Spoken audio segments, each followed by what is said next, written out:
Welcome back to Hamtainment, and today we will be discussing the awesome news that occurred a couple of days ago at the Sony State of Play. Some very exciting news if you're a gamer, and specifically if you're a PlayStation gamer. But before we get to that, please like and subscribe to the Hamtainment channel for all your entertainment news on this side of the YouTube channels. Please click the bell for a notification for every time I upload a video, and give this video a like. It helps the channel out a lot. But without further ado, let's get to some of the awesome news in Sony's State of Play. Now, I'm not going to go over everything that they announced in the State of Play, just the stuff that interested me, and I'm going to save the best for last. So first, Kena Scars of Cosmora. I haven't played the first game. I have it on my list for like the longest time. I'm going to get to that game, but it's always looked like a very cool, unique PlayStation exclusive. So definitely the sequel to, I think it was Kena Bridge of Spirits, I think the name of the first game was. I'm definitely going to get to those two games because they looked freaking awesome, and I really want to play. The art direction I thought looked great, and the gameplay looks very fun, so I'm definitely going to get to that. But that one was revealed in the State of Play, so that looks really cool. Ghost of Yotei Legends multiplayer.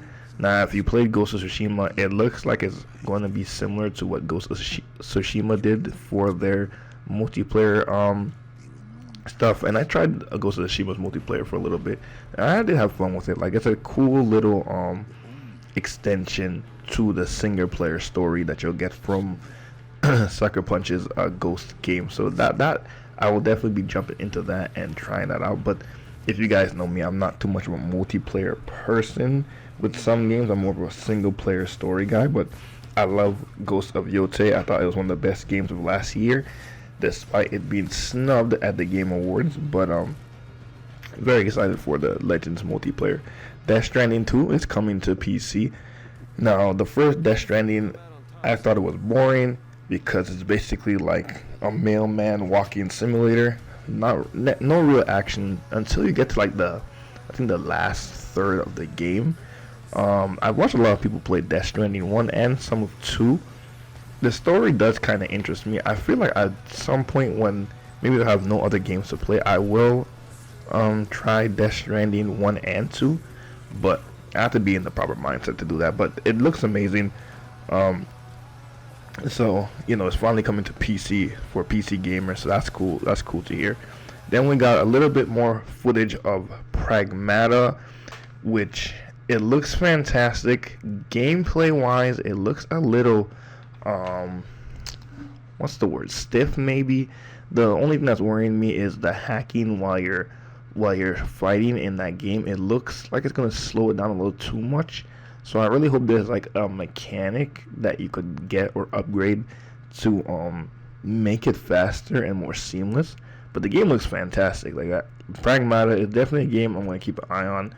I love those realistic type of looking games, and if it has a great story, then that's even better for me. But Pragmata, we got a little bit more gameplay and just a little more footage from that game to see more of what it looks like. So can't wait for that game. I believe it's coming out, they said April 24th of 2026. So this year we're getting that game, so that'll be cool to jump into in April. Also, this year is going to really hurt my wallet because there are some bangers coming out this year, and that's not even counting GTA 6. Then they revealed Resident Evil Requiem, which comes out February 27th, 2026. That game actually looks really cool. Now, I'm one of the few people, I've always been a PlayStation fan. For some reason, I've just skipped over the Resident Evil series. I have a few of them, I think, in my library. I have 2, the remake, I think, of 2, 3. I think I have Village, so I have a few of them on my library. I do have to play them because this game actually looks amazing. It kind of looks like it plays like whatchamacallit, Alan Wake 2, but like a Resident Evil style. So I know I will enjoy the gameplay.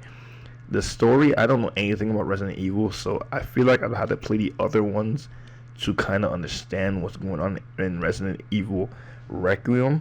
But the game looks fantastic, and I think I'm probably gonna try to jump into the Resident Evil series this year and play up until um, I get to Resident Evil Requiem. So that would be very cool for me to do. It's coming out very soon, February 27th. So I got a lot of games to go through. I'm gonna play because I tried to play Resident Evil 1. I think the older version it does not hold up, and I don't think there's a remake for 1. I know they remade 2 and 3 to make it more modern day. So I'm gonna just watch the story from 1, and then play 2 and 3, and whichever ones I have in my library to catch up to Resident Evil Requiem. So I'm not going in blind, but that game looks awesome. And then we have Control Resonant, which I'm very excited for. If you guys don't know, Control Resonant is part of the Control series, which is also part of the Alan Wake universe. Now, the first Control, you dealt with the Federal Bureau of Control, I believe, and you play as Jesse, who has psychic abilities, which is linked to this like spiritual, supernatural, I guess, entity or dimension that is seeping through like the Alan Wake universe. So I believe you play as her brother, Dylan Faden, the brother.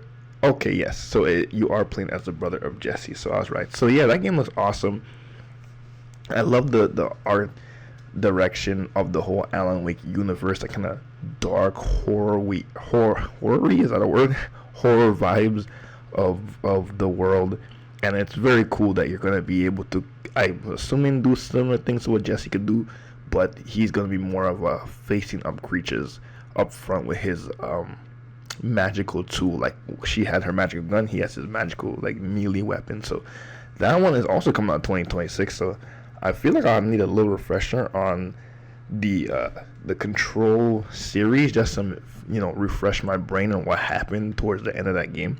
I remember a good chunk of it, but it's been a while since I played that, so I'll refresh myself before I go into Control Resonance. But I'm very excited to see what how it links to the entire Alan Wake universe, and if we'll see Alan Wake in that and maybe he'll make a cameo again in the second game. So that'll be cool to see.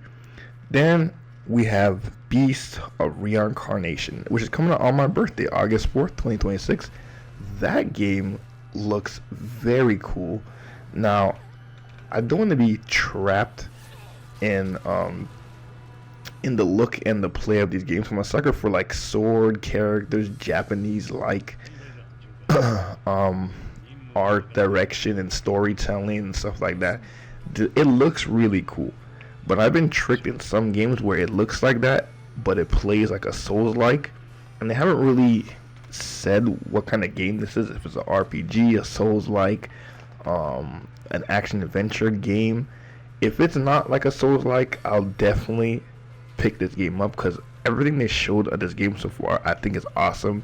I think the design of the game looks so unique. The gameplay looks very, very cool. I believe it's the people who made Pokemon, so they're making something way off the cuff. Like, this is a brand new like venture they're doing, which I really hope is, because listen, I know people like Souls games. I hate it. Like, I play video games. Yes, I want a level of difficulty, but not to the point where I want to throw my console on the floor.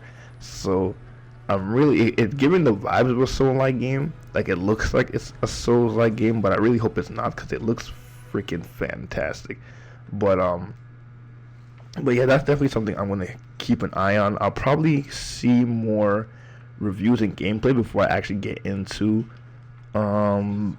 buying and playing that game, but definitely on my list. Alright, so now we're gonna get to Star Wars Galactic Racers. Now, if you guys have never played any of the Burnout racing games, you will have an idea on what this game will be. Now, we saw more gameplay footage for Star Wars Galactic Racers, and I am so hyped for this game. Like a lot of racing games, like if you want to say Need for Speed or the Forza Horizon 6, all those games, it's kind of like it's like real life racing is boring. You're running in circles. You can't really do anything. There's a cool racing game Disney made, Split Second. That's what it's called. Split Second. Split Second is the game that I really like, and now you put that kind of energy, the burnout energy, but in the Star Wars galaxy, and I think that's gonna be so cool. You're gonna get to crash people into walls. Things will be flying all over the place, and it also looks like it's gonna have some kind of canon story. Which, again, correct me if I'm wrong in the description below, or in the comments below. Sorry, that I think it's after. It's either after episode 7, 8, and 9, or somewhere in between the sequel trilogy. So that'll be very cool to see what kind of canon story they have for the pod racing kind of underbelly world of the Star Wars galaxy. But I know most of it will be like a cool multiplayer game. So I finally getting one, a Star Wars game, and two, a very fun racing game. So I'm very excited for that, and that's also coming out this year. No specific date as of yet, but definitely keep an eye on Star Wars Galactic Races. I'm gonna have a hell of a time playing that game. Also, now we got more images of 007 First Light, the James Bond game. That game looks fantastic. A lot of people, especially people on like IGN and all those big gaming sites and YouTube channels, they're all saying, oh, it looks like basically just another Uncharted, this and that, doesn't look that unique. I don't know what they're talking about. This game looks fantastic, and it looks uniquely James Bond. Now, every game, there's so many games that's come out in so many years. Some games are going to be influenced by other games. That's just a natural order of things. It's the same as music. There's nothing really original nowadays. You just put your own spin on it. So the First Light game looks very good. You start with a young James Bond, so that kind of tells me that they kind of want to make this like a longer franchise thing with this James Bond, and maybe he might come into the movie universe where James Bond has usually been seen. But I think that a lot of the gameplay of 007 looks very cool. It looks fantastic. Like, again, games are looking so good these days. Like, I really don't know how they could look any better. But that's definitely a game that I'm definitely gonna have on my list and definitely gonna be playing on stream. So definitely keep an eye out with me on that, Papa Sheev, to play 007. I think it's coming out this year.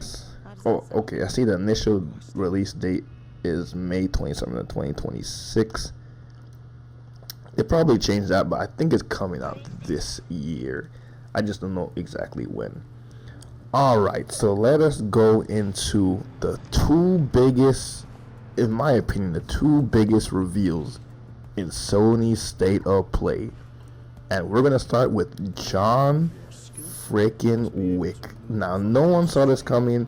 I've seen no news build up before the State of Play. So this came out of left field, out of absolutely nowhere. And this looks freaking fantastic. Like, we're getting a John Wick game. I'm assuming the gameplay, no, it's good news, B1. We've seen a little gameplay footage of, or maybe a cinematic of, like, what it's gonna look like, what it's gonna feel. I'm gonna assume it's gonna be a little bit mixture of like the Batman games in terms of how it feels, in terms of like combat, but a little thing mixed with like maybe like Alan Wake mixed with probably what the James Bond game's gonna feel like. But this game looks awesome, and it's so cool that I believe they got Keanu Reeves to do the voice of John Wick. It's not like the Indiana Jones game when they got not Harrison Ford to do the voice. It's actually Keanu Reeves. You had him saying yeah, at the end, to make sure we know that Keanu Reeves will be voicing John Wick. But again, John Wick's not a character for many words, so that's not really going to be the problem. I'm assuming most of the characters around him are going to be doing most of the talking. But it was so cool I'm a big fan of the John Wick series of the franchise. I love John Wick. Me and my friend Daniel, like, we're big Keanu Reeves and John Wick fans. So it was really cool to see that John Wick finally is getting a game. No one really asked for it, but we love that it's here. And that one, it was brand new, so I thought we're getting it this year. It looks like a lot. I don't know if it's going to be following any canon story from the movies, or maybe we're going to be following the Baba Yaga before we get to the point in the movie where his dog dies and he goes on the rampage. But either way, whether we're telling the story within the movies or before, it's cool to see Keanu Reeves back in action and will be controlling him. So John Wick, definitely keeping an eye out for that one. Definitely going to play that game. It's one of my most anticipated games coming out for Sony. And now we're going to go to, in my opinion, the biggest news, or maybe I should say the most exciting news to me as a PlayStation fan. We're finally getting a God of War trilogy remake. Now, it's been rumored for a while now that there was something in the works for God of War. We don't know whether it was a remaster of 1 and 2, because 3 already had, like, I believe 2 remasters, or it was going to be something after the Norse saga. But we finally got, when the Santa Monica Studios logo came in, I was like, oh yes, we're getting God of War. And it said the God of War trilogy remake. That means, so if you guys don't know what a remake versus a remaster is, a remaster is basically they take an old game, they up the resolution, the guts of the game is still the same. Like, it plays the same as it did however many years it came out, it just looks a little better. A remake is when they tear the game apart and build it from the ground up, so everything will be different. Graphics, gameplay, resolution. I'm assuming they're gonna keep, you know, the main story of the first 3 games. It's just gonna feel differently. The gameplay will be different. It will look different. It'll probably look more like I'm gonna say the Norse trilogy, or maybe more in lines with God of War 3, because that's the game that aged well the most out of the first 2. So I'm very excited to freaking play that game. If you guys don't know, God of War is my favorite video game franchise of all time. It's something about God of War that just hits all the parts in my brain for me. It's great combat, great boss battles with the quick time events, good story, lovable characters, great lore. I'm a sucker for like Greek and Norse and Egyptian like god lore, so hits all the factors for me. And the fact that we're getting a full-on remake with the OG voice of Kratos. Zeus! Your son has returned. Which, I love the Norse voice of Kratos, the new one. But I remember when I first heard him, I was a little disappointed that it wasn't the OG Kratos, just to keep it completely canon. But the fact that he's coming back for the God of War trilogy remake, which that tells me they're probably gonna mix it up and probably do, you know, different dialogue and different lines for him in that game, which I'm fine with, as long as they keep the, you know, the main parts of the game basically the same. I'm so hyped. And then they weren't done with that. They also revealed a God of War Sons of Sparta, which is a prequel to all the past God of War games. Now, we've gotten prequels before. In Kratos' journey, we had God of War Ascensions, which happens basically right after he makes a deal with Ares. We've had in, I think it was God of War, I believe it was God of War Ghost of Sparta. Well, the 2 God of War games for the PSP. God of War, I think it was Chains of Olympus and Ghost of Sparta, which Chains of Olympus is before, I think, before he God of War 1, and then Sparta is after he becomes a god, after God of War 1, but you get a lot more of his backstory in God of War Ghost of Sparta. You learn that he had a brother named Deimos, who was taken from him as a kid because the gods were afraid of a prophecy of a Spartan destroying Mount Olympus, and they thought it was his brother Deimos, so they took him instead of Kratos, and you end up fighting him in Ghost of Sparta, and the brother basically hates you and you have to kill him. Well, you don't kill him, he helps you fight death, and death kills him. And that basically, I think he loses both his mom and his brother in that game, which is the only family he had left besides, you know, Zeus, who we learn later is his father. But now we're getting a prequel with baby Kratos before he was a dad, before he was a god. We're getting him as a Spartan. It's not going to be the regular God of War game that we usually get. It's going to be like a 2D platforming game, looks almost, and I think it looks pretty cool. Voice with the voiceover of the original God of War, doing, I guess, a narration for the story. And if I remember correctly, Deimos was in the game, and I think he's on the cover of the game. And it was so cool to hear that they said that it is also available now. So, you know, it's something that they made. Yeah, I believe Deimos is on the cover with Kratos. I'm seeing it right now. I believe that's him on the cover. So we're gonna get more with Kratos and his brother Deimos, and I guess it's gonna tell a story of how he became the Spartan general before he went into that battle and then lost and had to make the deal with Ares, the god of war. But I'm so hyped for that. I'm gonna get that game as soon as possible, and then I'm going to probably stream it so we could learn more about Kratos. And then I'm gonna wait till the remake, and we're just gonna go straight through all the God of War games as the new and fresh take on the Greek trilogy. So I'm very excited for God of War. So the John Wick and the God of War stuff were the two things I kind of was the most excited about in the state of play, and obviously in a close third place, Star Wars Galactic Racers. But definitely some cool news in Sony's state of play. Like, if you're a PlayStation fan, you're eating good on this state of play. So I'm very excited to basically try out almost everything they've announced in that state of play for February. But you guys let me know, what was your favorite announcement of this state of play? Was it something I mentioned, or was it something that they that I haven't mentioned in this video? You let me know in the comments below. And again, please like and subscribe to the Hamtainment channel for all your entertainment news on this side of the YouTube. Please click the like button, it helps the channel a lot, and please click the bell for notifications for every time I upload a video. And without further ado, I'll see you guys next time. Peace.